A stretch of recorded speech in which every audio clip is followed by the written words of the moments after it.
Esengo ezalaka na biso tango iso toyaka potoleka na kokutana na bino bandeko balandi ya social télévision mingi na nzela masolo ya mboka mbote na bino bipai biso bozwami lundi 10 novembre 2025. Eh ben c'est le début de la semaine.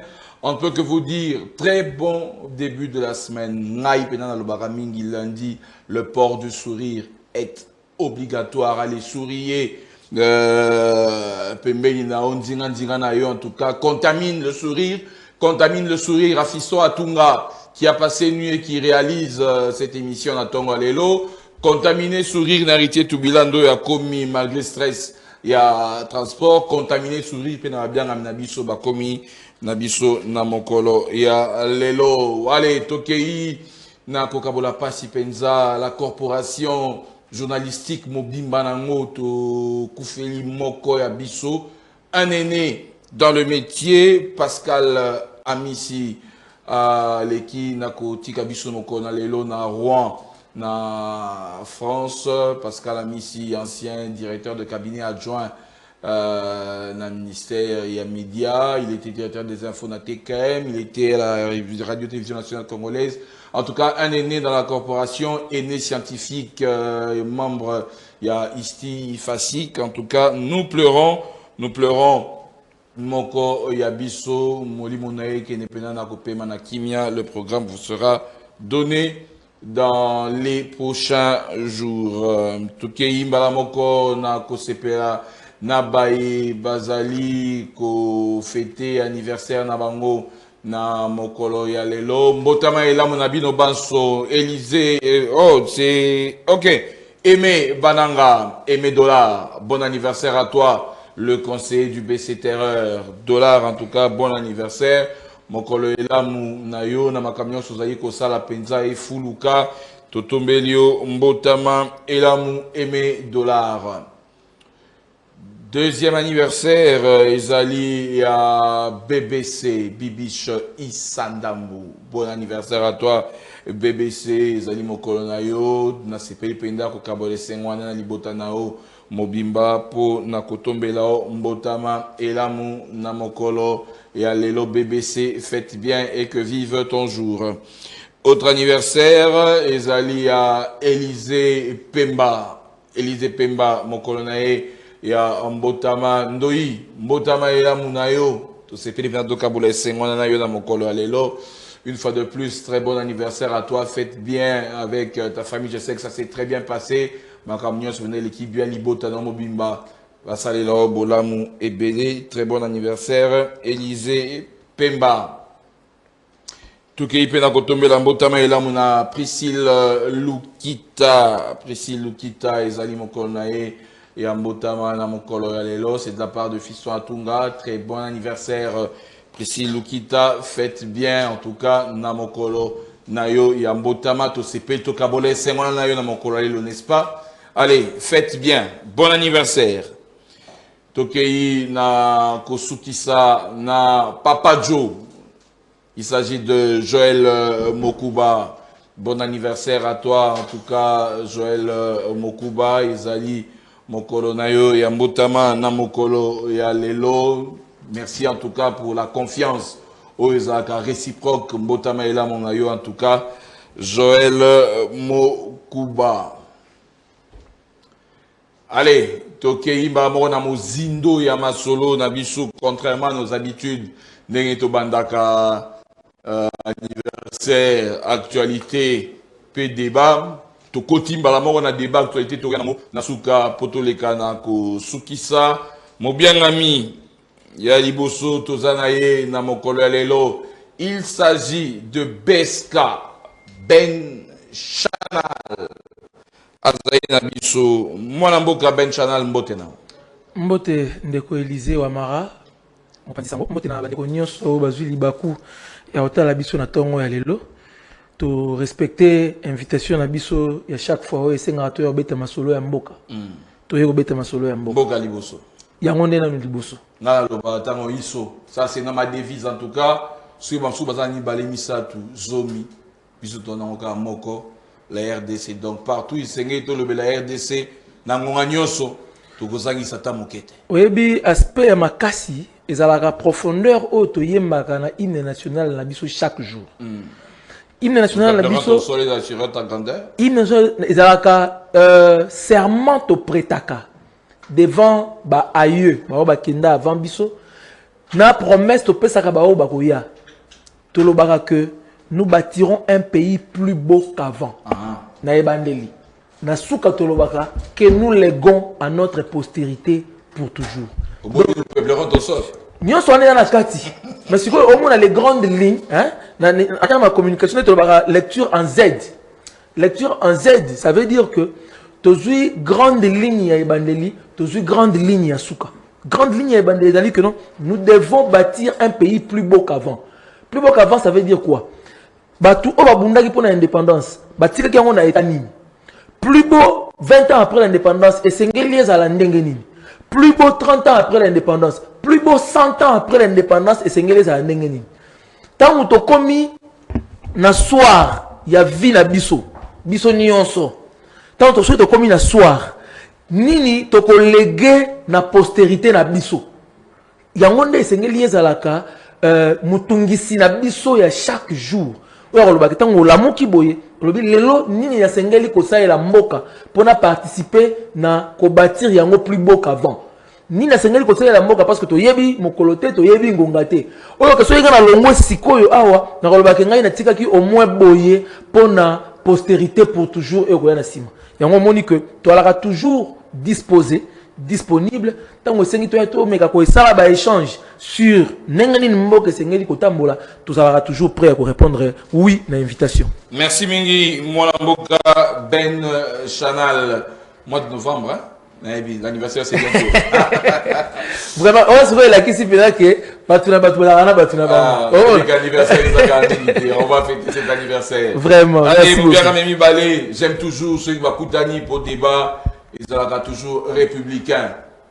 C'est ce que nous aimons, le débat républicain. Surtout l'ingalate, na plateau, ma finga, balekanakosi, mananzoto. Non, ça c'est pas social télévision, ce n'est pas ma solo mboka. Jagas Jamba, mbote na mona mboka. Mbote, mopandisango Élysée, Ouamara, mbote na Moini et Abakongomani Ben Chanal, Kimuni, mbote na Bakongomani nyonso bakozali bako kolanda biso na profiter même si ndeko moini ya Bakongomani lobaki te ko pesa bon anniversaire d'avance. Pourquoi na bon? Parce que moi il faut weba toujours ko anticiper makambu te bilobite la mususu pe na lobite ke koma bon na lobite mais go ça fait ka kufi avant moni alors on a souhaité déjà et go ça a fait ka kufi avant to moni yesu pas cause donc lobby alors on a profité déjà en avance de souhaiter bon anniversaire déjà pour na kolaxia ke ngana zana bolingo pona. Allez, contrairement à nos habitudes merci Goloba actualité en Bogozwango juste après Tokeim na débat pour essayer de pétoler kanako libérer bien amena biso avant vu ba charge mususu. Allez, comme élément zéro, élection dans l'Assemblée nationale, la liste est définitive, il y a un candidat que vous avez publié. Ben Chanal, na Bandi Nayo, à la présidence, la commission n'a reçu qu'une seule candidature. Il y a Aimé Boji, rapporteur adjoint, 7 candidatures déposées. Impressionnant, les amis, pourquoi quand même 7? C'est la démocratie, c'est l'opposition, tous les alliés soif. Il y a Kokota na place. D'abord, premièrement, pour la présidence et l'Assemblée, on a trouvé une élection, on a un plébiscite. Les alliés n'engagent pas de konabiso yangambu, Jagast, mais ça n'a pas fonctionné depuis un moment. Les alliés na vision moko univoque. Il y a pensée unique. Donc, ce qui est si qu'un cerveau n'a pas ce qui est raisonné, et le but que Rosala Jagast, mutumso a eu sa ambition té, mutumso a eu sa mécanicité, ba député, bazana choix ya ko sala té, bazali wana ka pona ko gobe, bazali wana ka pona ko ndima iyo na makamunyoso. Donc, de plus en plus, vous sentez vraiment que Assemblée nationale, plénière, et comme il y a juste la caisse de résonance.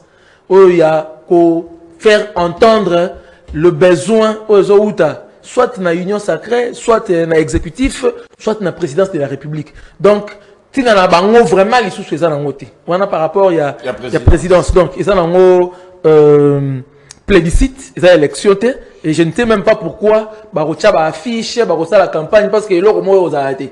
Ils ont bon. Pour l'opposition, bien que ils allaient moi milinga mingi, mais na sepelaka na respiration démocratique ya bongo. Parce que tant que tu boya ba méthode dictatoriale, ba atavisme dictatoriaux, oyo ba ndeko jagas baza koluka kozongisa yango lisusu en action. Et c'est de l'autre côté, tu as accepté que tant que tu as un bon maponami. Et c'est plusieurs choix devant Bango. Professeur Nangaï Moro et français à l'humanité, on a toujours que le choix a toujours X à la fin parce qu'il y aura toujours plusieurs. Donc, choix, et c'est va présenter la qualité de l'Iboso, yon ne oponi. Mais et c'est dans la discipline et l'ordre. Malheureusement, le coup la basali génération politique moko, le coup la classe politique moko, bah on peut y en et opposition, na kati ya motema na ba on peut basali ko vomir, na sensation on a ko lukape ko imposer une vision unique. Oyo ka que groupe parlementaire mo opposition ba ba candidat izaka oyo mususu te ainsi de suite. Biloko on les biloko tozo linga ko aduler te, to linga continuer te. Et c'est ngeli ko tika ba ambition et s'exprimer. Botika Batu va mériter et puis que Batu le quoi électeur dans cas d'espèce c'est ça député bah ça la choix na bango va porter choix sur le critérium où bango va établir et non qu'on imposer Batu candidat déjà présélectionné et puis préadopté. Merci Mini Monamboka Beska et Jagat Jamba élection à l'Assemblée nationale. Qu'est-ce que Boji viendra apporter aux caméras salité parce que c'est le seul candidat. Dans Gambou, il y a opposition et ben ça a quand même créé un tollé dans le week-end. Le fait que Christian Mwando, Azali, président du groupe parlementaire Ensemble pour la République, à Kenda qui n'a union sacrée pour la nation, Kokutana, secrétaire permanent. C'est tout à fait, c'est quand même logique. Rencontre Wana ou bien, comment dirais-je, Bazo Pesa déjà, plan Moko servi. Na mesa prête à manger. Il faut aussi que des alliés marambetali démocratie. Le rôle est allié marambetali démocratie. Vital Kamerhe président ancien. Bato balongola qui est parlementaire. Balongola qui est pour la raison bon avancer qui. C'est dit batia qui motion contrée. Batia qui voulait dire pétition contrée. Il est par honneur à estimer qu'il y a quoi accepter une telle humiliation, à déposer qui a déposer qui n'a des missions n'a. Il faut que tout le parlementaire wana ni yango et que changer n'attend au budget à comment parce que tu auras qui peut quand même col babin on est le col là doléance il y a président Vital Kamerhe oya Utiko Kenda alors que se prendre dans allocation budgétaire où ils qui bongo censé que ça en a volume où ils allaient commenter l'Assemblée nationale c'est qui pénaliser les fonctionnements. Na mituni soki ndeko aimé boji tango akoya akosala été mata na ebité soki mati ekomate sur base élément nini oyo caméra akoya kosala te mais kaka poye aye ndefwe mata wana il faut que tout na parlementaire faut tout na bon mais onga na ebi ezaka que toli na kati exercice ya démocratie et le kola na kati exercice ya démocratie ba parlementaire bazali libre.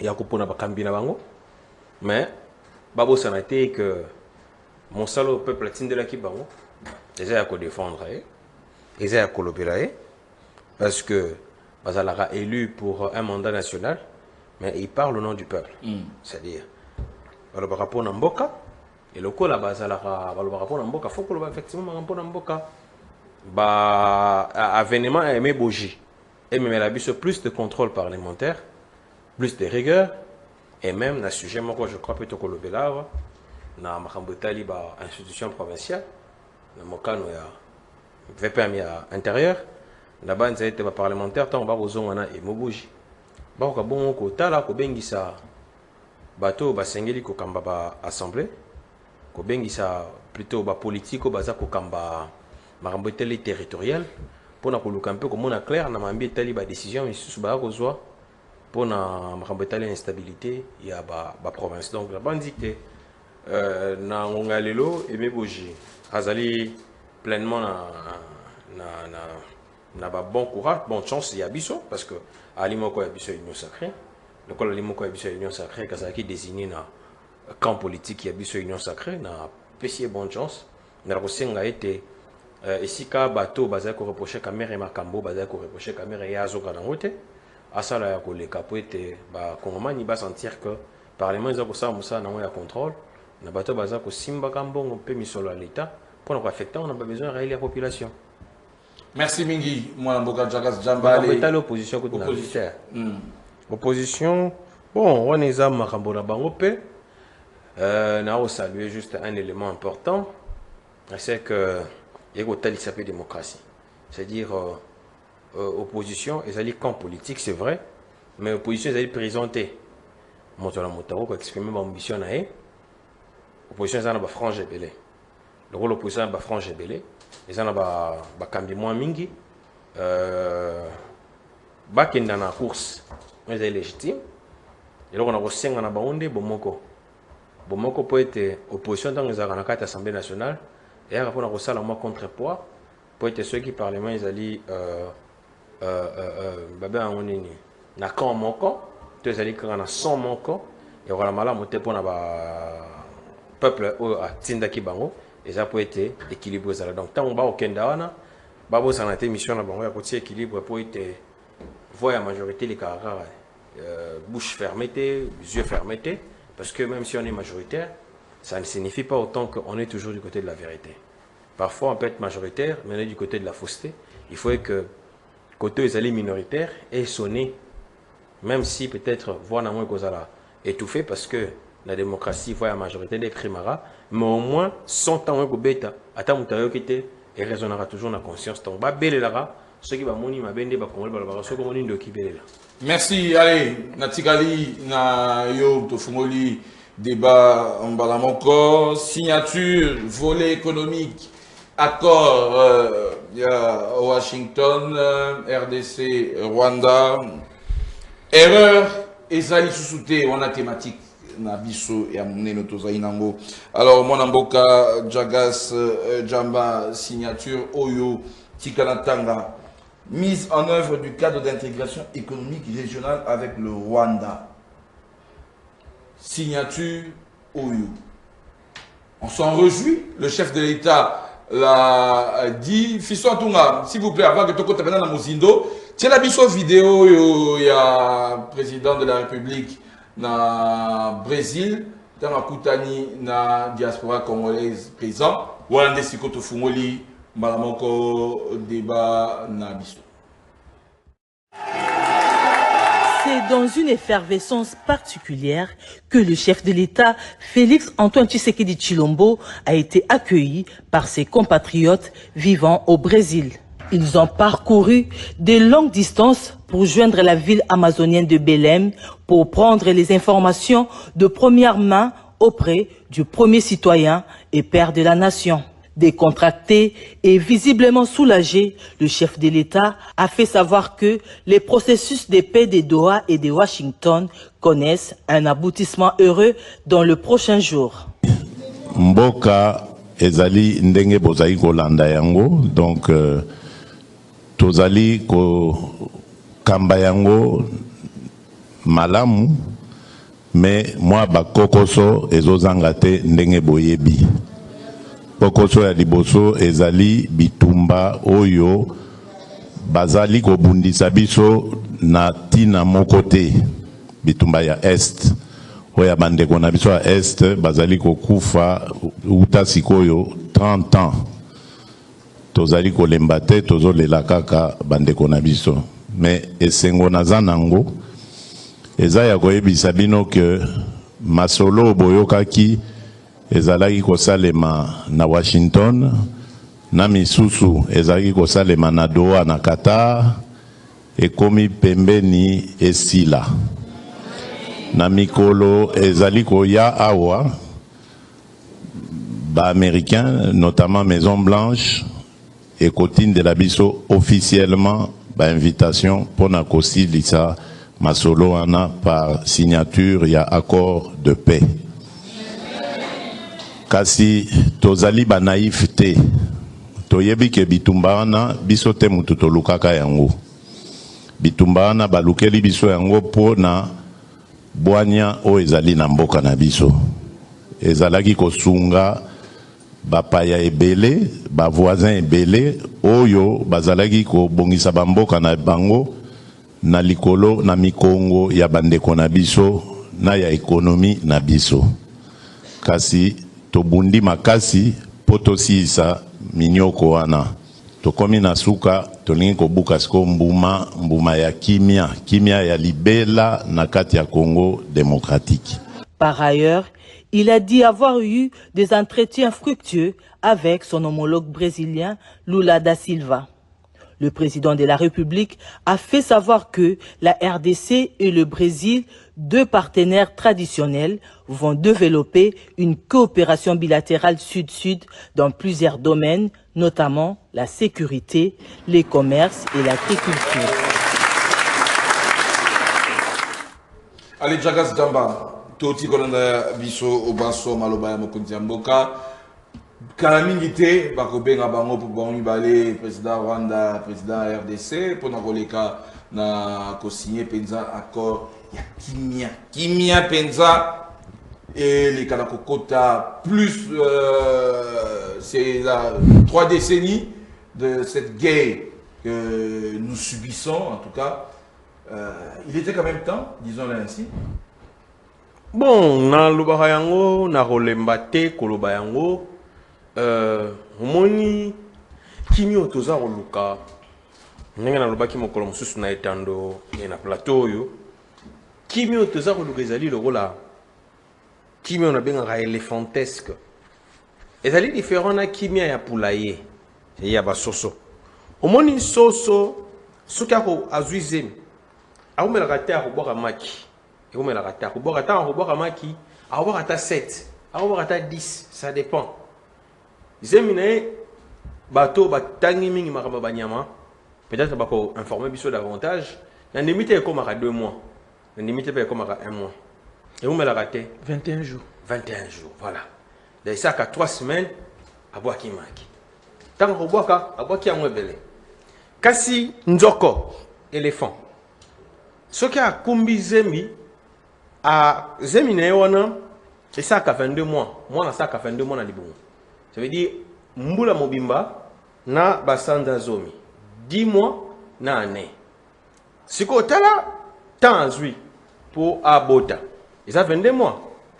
Mbula Moko na Basanda Zomi, mettant à Bota, moi na wana tanga kita ko bouger mon kili Mobimba. Azui processus, azui ngongebele, kasaye ko bouger.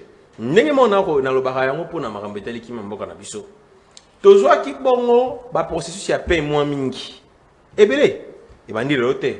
Depuis tant qu'on a FDL à Kotaki, la crise est bandi moins mingi, même avant FDL, et la crise politique, la crise sécuritaire, mingi na FDL, oui, que ça là que tout soit mboka, ça veut dire tombo qui va rebelle, terroriste, kamataka mboka, portion kanaka, depuis entrer à FDL voilà. Si les lots, ce qu'on a bien tout ce qui m'ont processus ebele. Beaucoup landisama Lusaka, Santiti, Gaborone, hein, tous moi 6 ebele. Qu'est-ce qu'on a mis ba 6 wana? Et donc ça va bien au tournant. Bokenda, bakaboli ba poste, oyaye et siliwana.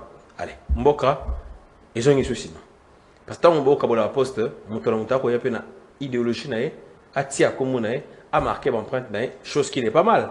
Mais et ça en déphasage la réalité parce que mboka na ça en retard makasi au point que tout ça mingi na besoin kakate moto marqué empreinte nae tout ça mingi na besoin de mboka ezo stabilité mboka ekenda liboso puis mboka et rivaliser na mboka o ezali développer donc ce qui to landeli ba dialogue concertation ba assise aura pour les paix et ça qui mingi ko umelate mais eko pesa biso ba résultat mo fragile tout royo ya solo wana erumeli ya solo penza erumeli parce que mboka na biso ezala occupé pendant longtemps boete na tango ya FDL tango ba tui ba mboka na 98 ti Mzee Laurent Désiré Kabila akenda bongo kufa na biso MLC tozwaka mboka kotaka na mwa poto ezalaki ba combat o ezalaki ke bato ba kolobela makambo itali crise ya légitimité parce que moto alaki na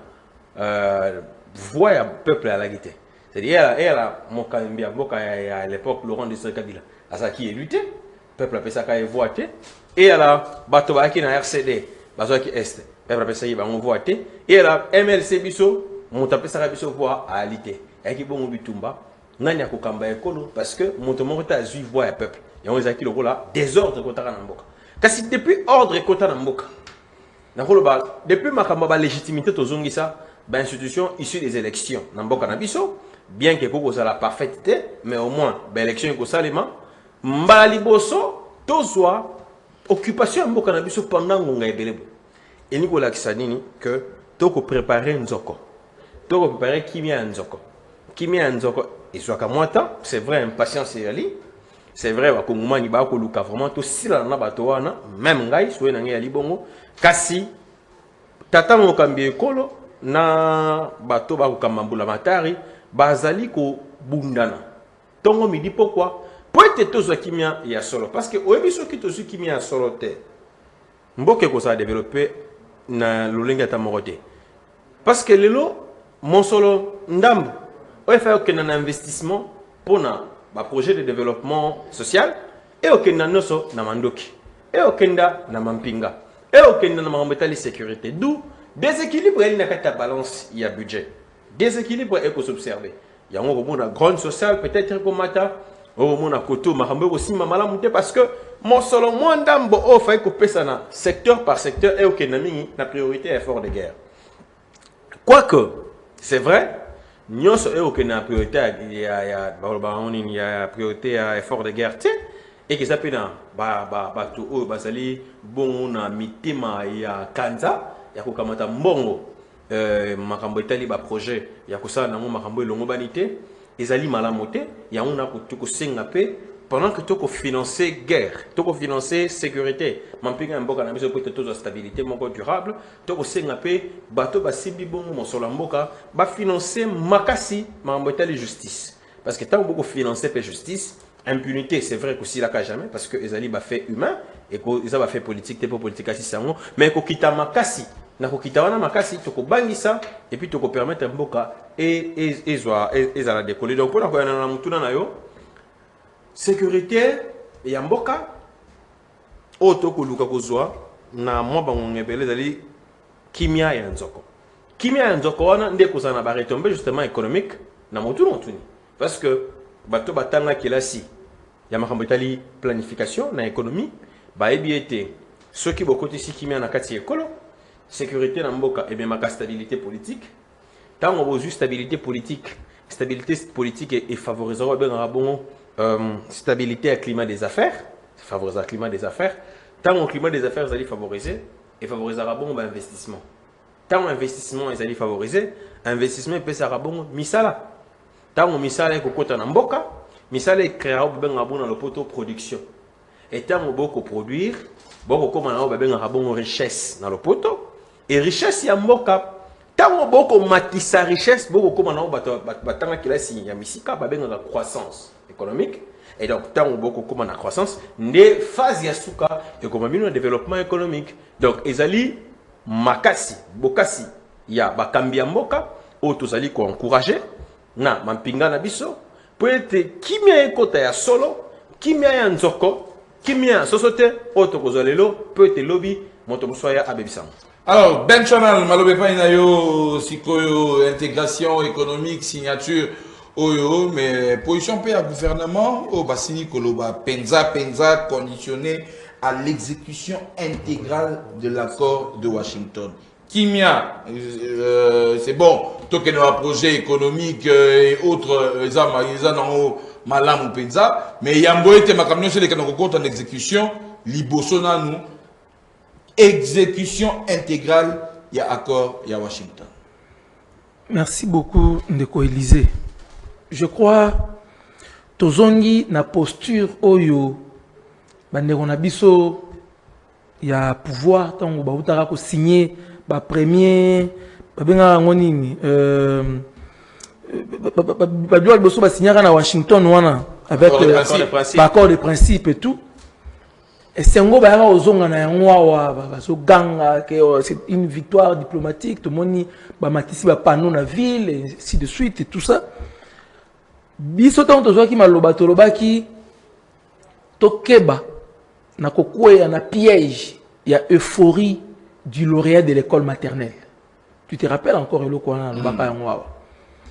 Euphorie à lauréat école maternelle les ali que mpona mwana il y a école maternelle à mon bah ça elle a fait pour ici classe il y a aucun c'est solo vraiment à longi alors que les défis existentiels de la vie ils ont zélaï est-ce qu'il y a déjà ça l'exercice moi mathématique na 3 feuilles et puis aux ongi c'est on appelle sur 0 aux 8 non non mon y a monté le non on compte na vité et ça les biloko yo kamba bande ko na biso ya union sacrée.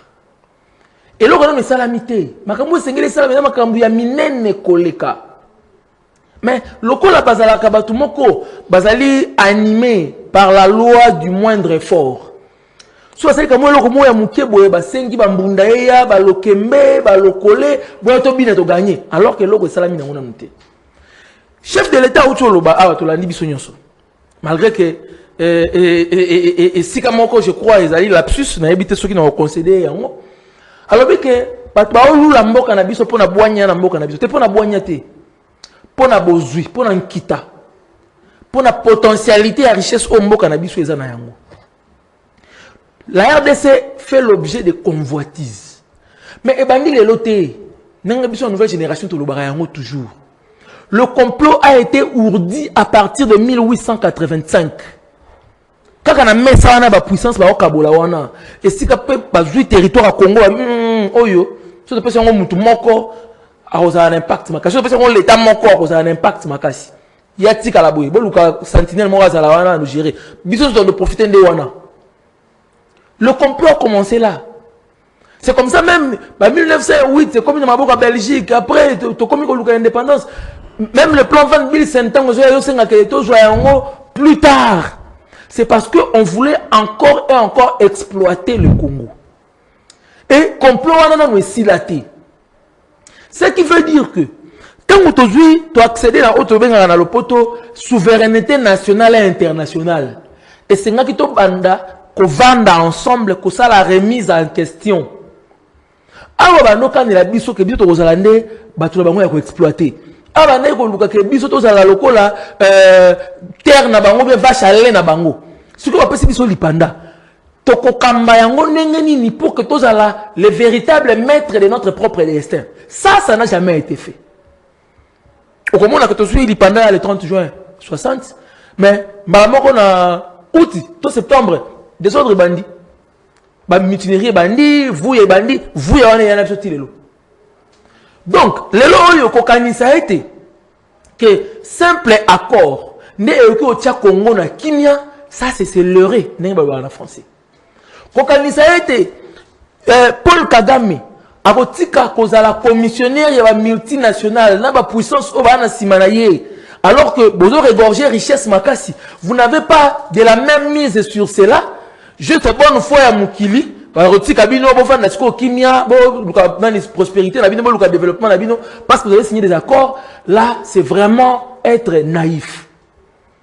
Ce qui veut dire que, accord wana pour la biso, la nouvelle génération politique, ils allaient fêter, il y a moins d'école maternelle. À côté, il y a des filles mon côté à Mboka. Ce qu'il faudra maintenant, et puis créer une compréhension alors que c'est ça la voie royale.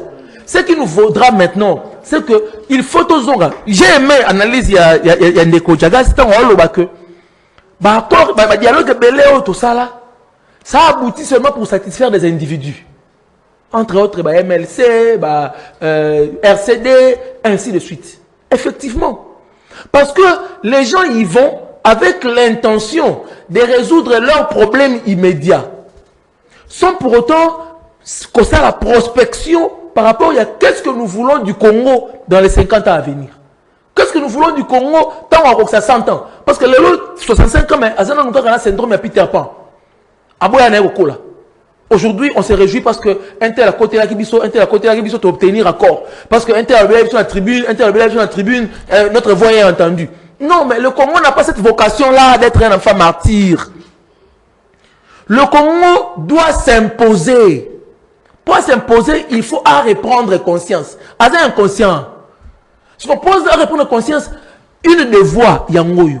Après, accord, ouana, pour la camion souana, toya to vanda ensemble, to souloula. Pour la toya ba été, existence na biso. Ils allaient lier na ba papier ko signamete et ko za lier na ba bonne foi à ba pays voisin ôté. Existence na biso et ko za lier par rapport à notre propre force interne.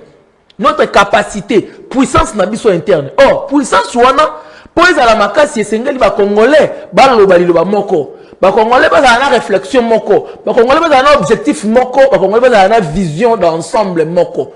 Et cause à l'opposition, et cause à la majorité, mais on va comprendre Makambu de la même manière que nous devons porter notre pays, Tomé Kako Matana et Angoli Kolo Sikoyo.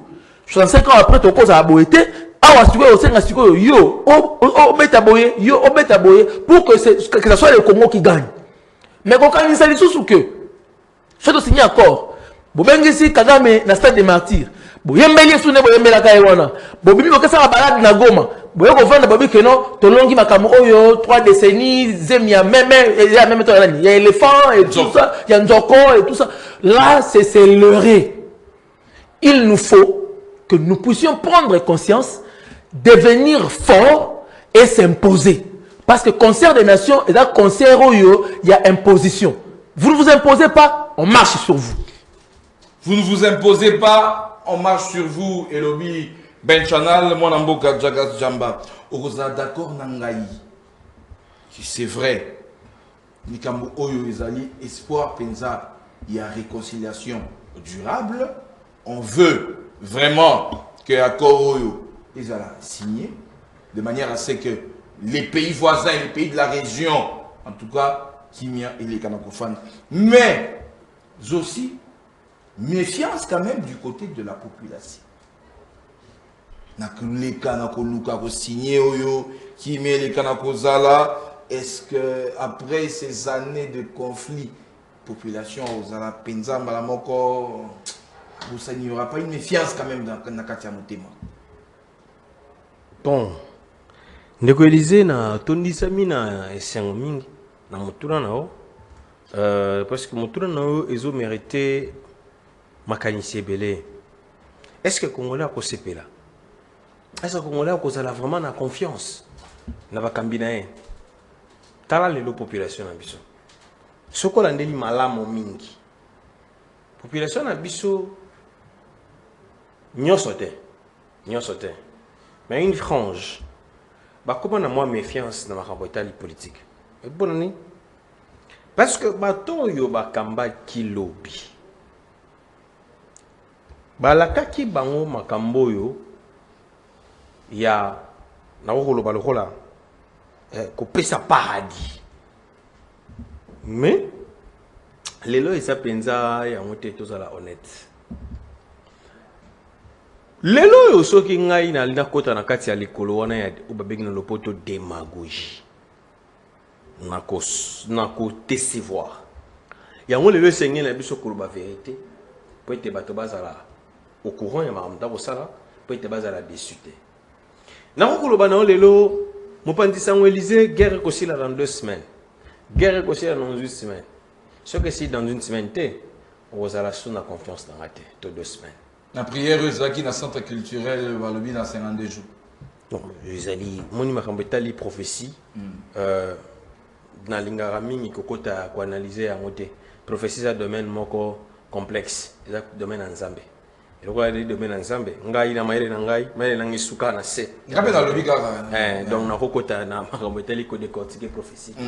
Ba on va prophétie ba genre un accomplissement. Faut oser là. Mais na lobi makambetali ko mboka bateau. Alors, pourquoi le bon? Si on a un épisode qui est dans 2 jours, tout dans 1 semaine, ce que ça limite na kosio. yango mona kotalisa yo processus ya ndenge tokosala ndenge makambo efo esalema peuple akozala na confiance ntango akomona baresultat eza likambo te ya kolaka te peuple ntango akomona résultat yango ni mokonzi ya mboka na speech na ye ntango tolandi aza koloba landela malamu mingi alobi tozokende na suka. Pourquoi alobi tozokende na suka? Ayebi makambo nini tokosala, ayebi makambo nini asali. Mais akoko yebisa yo te ke na ngongo yo esili yao na ngongo esili ya parce que akoko tiela musu na mbilinga mbilinga yango biso tozokende na suka. Kugenda na suka za ko yebisa yo pour nini eza ko tia yo en confiance et en espoir. Le lombo canabiso ben chana alobi makambo bela 1885 tata lobi makambo nyonso atanga na babuku syndrome à Peter Pan. mais eloko abosani eza makambo miso akoma na buku te baka musu po eba yango na la source ya histoire babenga yango narration. Il faut kenda koyoka moto ya viva ba fait aibisa yo ndenge mambo ya laki wala bakoma na buku te. Eza lokola na pesa onda kisa. Eza na bateau ba iba ka MLC botama na kisangani. E ba kate. Tellement amuna ka ke mokonja MLC ya lingom politique MLC azali ya région moko boye ba ka ke botama kuna. Alors que botama kisangani soko taliba même na ba buku mususu. Au moins ba komeli ka MLC botama na Équateur. Nous avons ça MLC botama na nini na comment on Ituri et tout ça. C'est du n'importe quoi. Mais ce que Vanina Moto a créé yango akilaka eloko wana MLC akwebisa na botaki yango na mokolotel na plastel ne sikatel nde esika na ko masko ben chanala na makambo etali narration aluka yeba nini ezo leka na mboka na biso pe bandaka effectivement wapi mbaba ko loba 1885 ezali na vérité ndambo.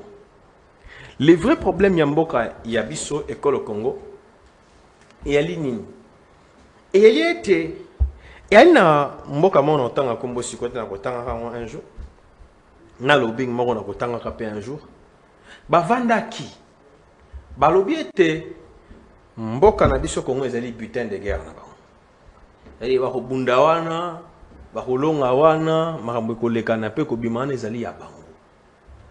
Ça s'est fait comme ça depuis des années. Alors, je dis bien depuis des années, des siècles même. Et il est arrivé un moment donné dans l'histoire, il fallait que quelqu'un maintenant décide d'entrer pour prendre une partie du Congo, gérer ça au profit de ses pairs. Abiyarimana a refusé. Cyprien Taréamira a refusé. Abiyarimana ya Rwanda, Cyprien Taréamirape aboyi o ya Burundi. Yango monaka babomaka bango nzela moko. Baba bango nzela moko parce que ils ont refusé de servir de pont mon Congo pour être ba pasola mboka na biso Congo. Et celui qui est arrivé, Kagame avec Bizimungu ont accepté de faire le jeu. Et voilà qu'ils sont armés. Napesanda kisa. To réfléchir ensemble.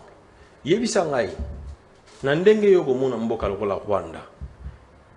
Quelle est la capacité dissuasive du Rwanda par rapport au Congo? Ils n'en ont pas. Dans le vrai, ils n'en ont pas. Le Rwanda dispose de quelle artillerie militaire? Quelle est l'artillerie, ou bien quel est l'élément minier, ou quelle est la richesse que le Rwanda a pour avoir une artillerie militaire au point d'écraser les Congo? Azana Nini en échange. Parce que Mandoki, surtout les armes nucléaires, on vous les donne en échange d'une richesse. Quelle est la richesse que le Rwanda a pour avoir une telle artillerie militaire? Que le Congo n'a pas.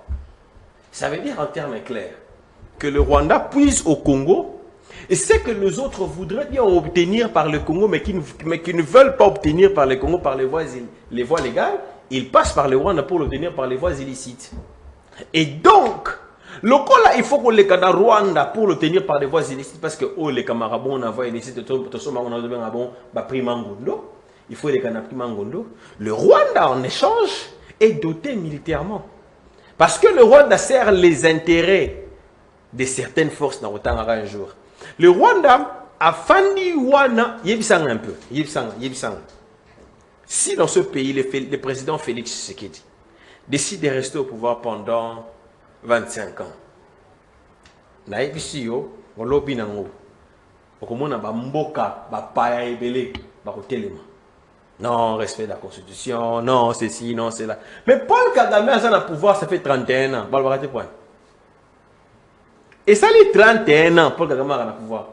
Depuis 94, à la vice-président de Bizimungu. C'est à l'issue du vote. Vous avez voté 98,9%. Vous voyez, et c'est ce qu'il y a. 98,9%. Pourquoi est-ce que là-bas, supposons que nous le votons, bon, pourquoi au Congo par exemple, on ne peut pas aussi, parce que Paul Kagame a changé la constitution. Pourquoi quand chez Tshisekedi aussi, on veut seulement, on ose même parler du changement de la constitution. Mais ce qui est étonnant, ils prennent pour modèle un homme qui est resté au pouvoir pendant 25 ans comme président, 31 ans comme membre ou acteur de la présidence de la République. Ils le prennent comme modèle, mais ils sont prêts à mettre le feu au pays contre un Tshisekedi qui n'a que 6 ans au pouvoir. Donc ils prennent pour modèle un homme qui a fait 31 ans au pouvoir. Mais si Tshisekedi veut seulement oser parler d'un délai au-delà de 10 ans, on va brûler le pays. On est malhonnête. Pourquoi vous prenez Kagame pour modèle alors? C'est pour vous dire que Kagame, en fait, son pouvoir est assis parce qu'il y a des intérêts qu'il protège. Kagame a dans le poteau cheval de Troie. Ben Chanel, c'est qu'il faut y bayango. Il faut y être conflit ou bien ce que notre pays vit est une décision de certaines puissances occultes. Na rotangara yango na ebisio mokolezali. Na acteurs, j'ai les noms des rapports, des éléments documentés. Na kopesara yo mokoleza. Na royara na on TV. Et ils veulent saucissonner le Congo. Maintenant, pour nous écraser yango, tous on a besoin de l'eau mort Ben Chanel. Pour nous silicier yango, tous on a besoin de l'eau mort. L'unité nationale, la cohésion nationale autour de nos forces militaires, autour de nos FRDC. Et qui dit cohésion et union autour de nos FRDC signifie ceci: union et cohésion autour du commandant suprême des FRDC. Parce qu'on ne peut pas soutenir les FRDC sans soutenir son commandant. C'est paradoxal. C'est irrationnel. En parlant de l'unité nationale, d'accord que Bofanda, Bossolande, Ben Chanel, c'est bien beau, les accords, oui, mais bon, est-ce qu'on a Kinshasa, tu fais la différence entre les Canadiens là? Nalobarango toujours. Ngana boya dialogue au vrai sens du terme. Naboya gande retard yamboka na dialogue au Kabola pouvoir. Pouvoir bazwa ngona dialogue te. Pouvoir bazwa ngona maponami. Donc ce que ça dialogue pona ko tala. Lolenge kani toko ko bimisa munguna libanda. Tout ça la bloque. Il n'y a pas de problème.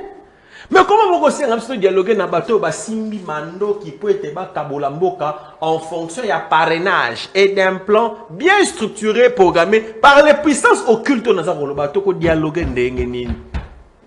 Boza koloba ata mukonza boka koloba ke et ba anya ba revendication te ba komema be oyo ya ba kambina ba poko tiaka tembe. Lelo yo yebisanga divergence. Il y a discours il y a ba AFCM 23 na Rwanda et kaboni côté ni keseni côté ni ba terroriste ba na même discours na Rwanda. Oyo Rwanda koloba yango AFC koloba. Na ba wa bengi bongo soki sovon ho sovon ni da RDC. Tala. Bokolanda ki makila. Ah ulubango.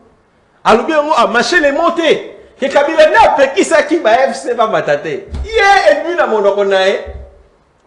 Tango Tshisekedi akwebisa bino ke e ali Kabila. Tshisekedi azali maele te. Tshisekedi azali invective. Tshisekedi azali irresponsable. Kasi makila oya sali sovo le Congo na Kabila. Ayebise kibino ke moto ya pekisa ke FC bundaliso. Eli Kabila. Donc comment va que la Kabila sans que Kabila ait la moto na bango? Donnez-moi l'intérêt qu'il y a au bateau ba simi mandoki. Pour le makambo na bango entre guillemets, ils ont concerné Kabila te. Oyo batonyo so baye ko mona bango ba boyi ba limba ba des millions de Congolais depuis Babanda. Mais tant que Kabila ye ba yoki ye. Alors que dans le passé ba bundisa quand même Kabila wana. Tokenda wapi. Réflexion moi ya bolingini. Chuté. Lelo yo. Paul Kagame a ko Sabino Tshisekedi alaka éluté. Aïe légitimité. Mais c'est le discours de Nanga, non? Nanga et Sabino, même chose. Kabila, même chose. Nanga ko Sabino Tshisekedi a éluté. Au moins bato basangani ba joba congolais logo là-bas. Bato bazanga cerveau. Yo Nanga. Tant que en alliance ou en bon terme. Disons ça comme ça avec Félix Tshisekedi. Tu nous as dit que Félix Tshisekedi n'avait jamais gagné les élections. Bissokout à l'époque, on s'est rappelé la Mouka, MLC. Toboyaka résultat. 30 secondes. Eh, c'est ça. T'es où ils s'appellent 6. Toboyaka. Nanga FCR Bissoboy, tout ça va irresponsable. Même c'est un quoi Boyaka. Nanga Loba qui est pas irresponsable. Même si on va le battre, ngaye naye mam nasalaki. Si vous boni, yo comme service sur le logo. Azwa quitté à longa quitté. Ça veut dire qu'il y a pas possibilité ça va aller. Soit à Kosaki en 2018, soit Lelo à Rokosa. Mais dans tous les deux cas, il monte dans le côté, il y a un discours, il y a Kagame, et puis Tala Siko, il y a aussi lycée là. Ce qui n'a pas été que tant que a monté dans Tshisekedi, alors que Félix avait gagné les élections, c'est lui le président. Le loyo va bébani, alors que Félix a gagné par réflexion et un syllogisme, votre bataille logique. Si pendant qu'ils étaient en bon terme, il nous a dit qu'il avait gagné, et qu'aujourd'hui, ils ne sont plus en bon terme, il nous dit qu'il n'avait jamais gagné, donc, s'il revient en bon terme, il nous dirait qu'il avait gagné. Si le juste est clair. Si vous n'avez pas mboka mobimba, moto moko ko kamatero, atwa bango lokola babolole. Non, yango to boyi. Bato na wana, bato bongo nde to ko dialoguer na bango te. To ko tonga mboka, dialogue c'est vrai. Mais là ba mboka o ba lingi ko soutenir mampinga, peut-être bengana munguna akende libanda mboka na biso. Merci Mingi Djaga Zamba. Alors, réaction côté Ben Chanal. Disons, on a vu qu'on réagir. Mais mon tour dans disons ainsi. Ces accords n'ont plus droit à l'erreur. C'est la paix d'abord. Mais tant que ces accords. 5 minutes, hein? Mais il y a le pays qui a 5 minutes, hein? Mais bon, ça va. Tant que ces accords n'ont plus droit à l'erreur. On a évité ceux qui ont parce que les lois la Kagame, il n'a rien à voir, il n'a rien à faire avec Makamotali Bakor Wana. Moutouko Kagame a côté kala ko yokate kaka soki oyebisi que non to signer accord, alors à partir de l'accord oyonde lukoye banenge nini ekotosa yango. Mais avant que na kota na mozindo na question tangi na zongela na ndeko na ngai Jagast. Ndeko Jagast soka so loba soko moni énergie comme matamakasi. C'est que kombo ya Kabila koti, kombo ya Kagame koti. Wana matisi koyo liko ba mpunda na enyonso atomboli moto alinga ba dokende. Mais là ebisa aussi que ezali erreur fatale. Donc kanisa été ba cerveau na biso nyonso esengeli e comme régenté kaka na komonaka omniprésence ya Kabila partout, ya komonaka omniprésence ya Rwanda partout, ya kokolisa la rwandophobie wana. Na kozongela wana. To banana na makambo lobi pona Corneille Nanga. Yo ozo lingaoye bisa na population congolaise que Nanga ne mutu a eu pesa biso orientation ya solo pour la vérité au salamaka na 2018. C'est faux. La population étant souveraine, yé baka choix salaka. Et c'était du noir sur le blanc. Population a yé choix salaka. Population était debout. Voilà tant on a conscience. On comprend que nous avons conscience. Tant on a la mouka. On a conscience et on comprend que nous avons avec vivacité, avec détermination, avec pugnacité, parce que on y a mis la population, il y a mis la volonté qui s'était exprimée. Kabila, le maître du jeu, Nyonso, il a imposé qu'il n'a pas sala kiwana. Ce que l'eau n'a changé maloba, ça veut dire qu'il n'est rentré que sur le droit chemin. Oh, biso nyonso to yebara na biso. population yebaka yango UMLC à l'époque au yebaka yango au Sahela yango même makelele au Sahela yango ba manifestation la Senko a yebaka yango ce qui les lois azongi sur la droiture nous autres là qui sommes restés dans la cohérence ils ont changé la vie par le bâtiment et les autres lois yango que le pays est pris en otage par 3 personnes. Sur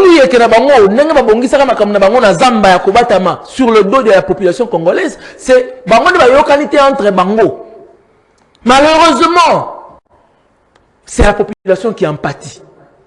La population et c'est que tu as une conscience est-ce que tu que vous ne pouvez pas continuer à la posture alors que la population est en train de trimer. Quand vous Rwanda, parce que le barango mingi, le barango avec beaucoup d'énergie. Na lobi makambu ya banda complot ndenge banda. Yo boyi yango po ya ko tsaka Kagame na kati ya scène po o mi sepelisa ndengo mezana ko sepela na rwandophobie odaka nango. Mais na rwanda so loko boko. Peu importe ce que tu peux dire. La capacité de la nuisance du Rwanda aujourd'hui envers la RDC est basée sur 2 choses. La première, leur propre intelligence. Parce que le monde, il y a les lots. Au 21e siècle, la force, ce n'est plus les muscles. La force, ce n'est pas l'artillerie. La force, c'est d'abord la tête. Comment la tête fonctionne. Parce qu'à partir de Moutunayo, tu peux prendre tout le monde entier, la communauté, vous pouvez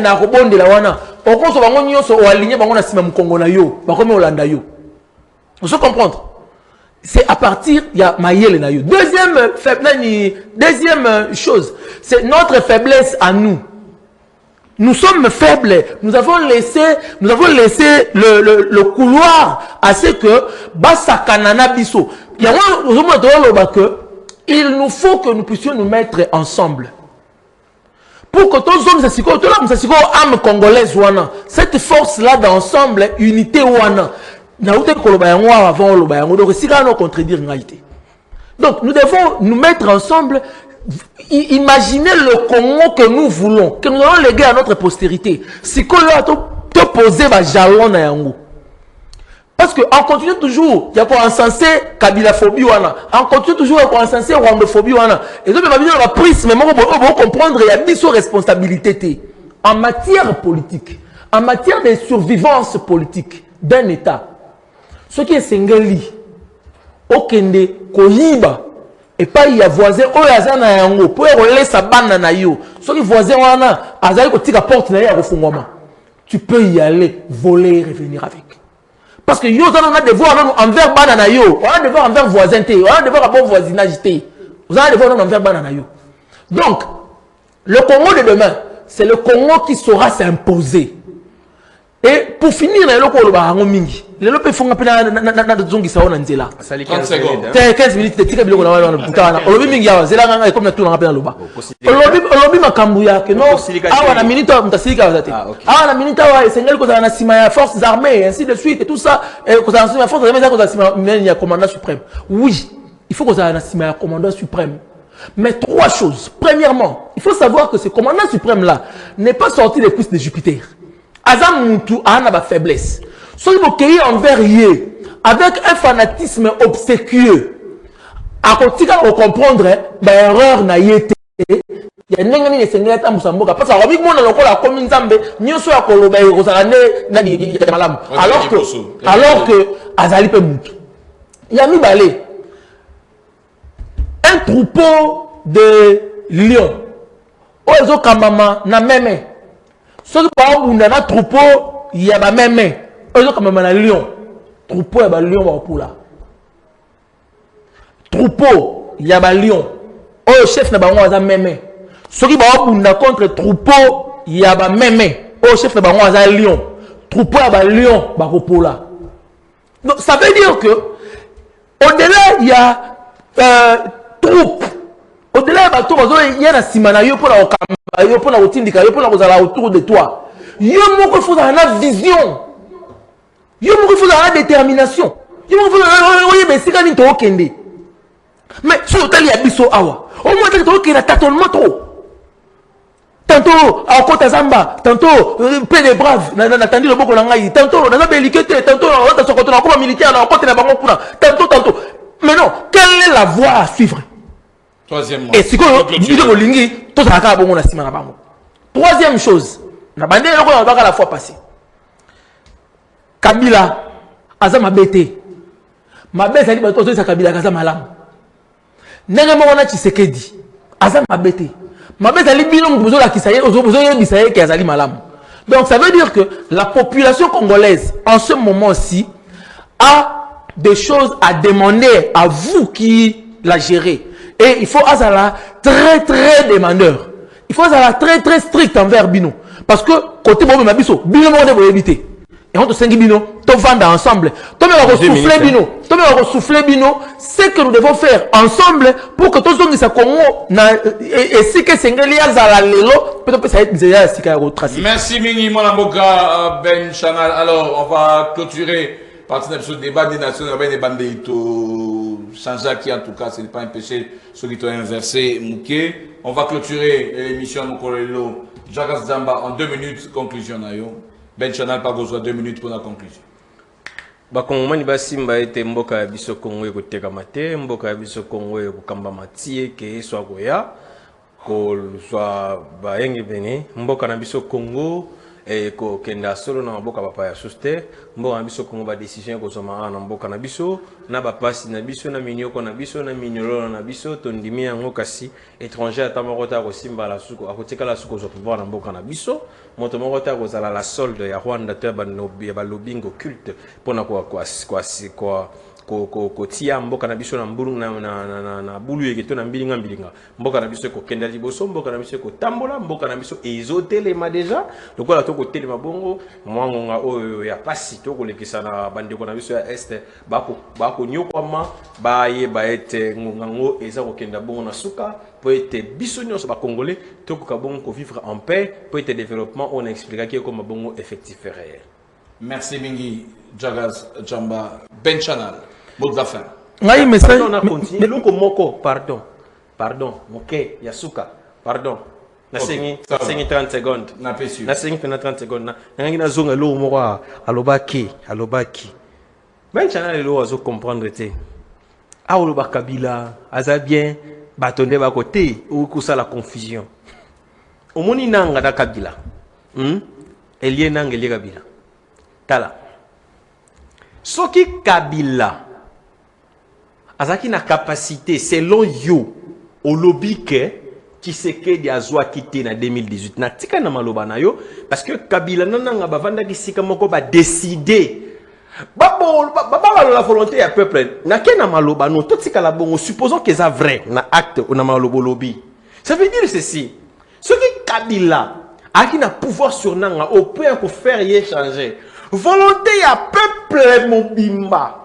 Ça veut dire que le Kamwate a salisaye eux ezako na volonté à peuple na c'est à volonté à peuple parce que mutazu dans la azana makasa ko bongo la volonté à peuple mba Kabila mtasalisa ki ya ko Kamwate que lelo Kabila tinda ye lisusu aboma a piller a violer yango mun ba yesa bino ke no basa na objectif moko donc lelo pesa moko nzamboka raison tango yesa bino ke Kabila ndasa mokonzi ya nyonso ekolekana na ngambo wana okubanda kufinga ya faut se repentir parce que lelo tout est clair nanga c'est le poulain de Kabila et tout ce qu'il fait c'est ce que Kabila dit et aujourd'hui Kabila est condamné à mort.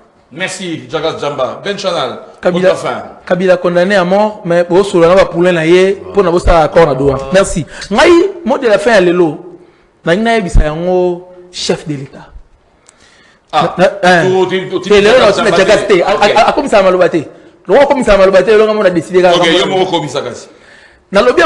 au travers insiste mon côté sakiwana au lobby pour na ba prière et salamaki ba lobby ba pesi 52 jours pour la guerre. Ngalo na ko tangela chef de l'état verset biblique moko ata chrétien à la chrétien dans 1 Jean chapitre 4 verset 1 Bible lobby boye. Bien-aimés, ne croyez pas tout esprit, mais éprouvez les esprits s'ils sont de Dieu, car beaucoup de faux prophètes sont sortis dans le monde. Amen, pasteur. C'est pour dire que, au moni, Batunion Sobayaka, politiquement, bazoya ko flatter. Tout qui est commandant suprême, tout ça là, sans pour autant qu'on ait une idée, sans pour autant qu'on ait une idée. Non, on a forme, il y a évangile. Le président Tossambeli, autant de jours.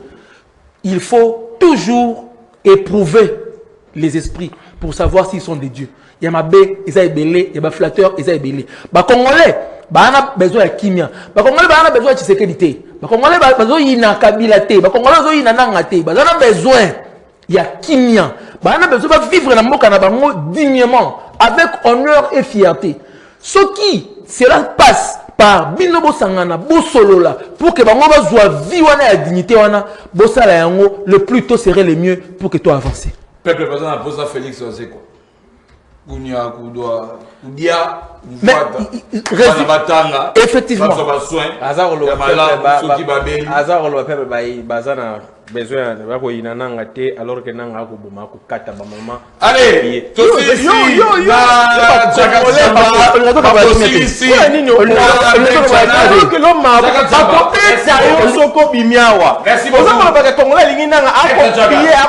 merci beaucoup. Merci.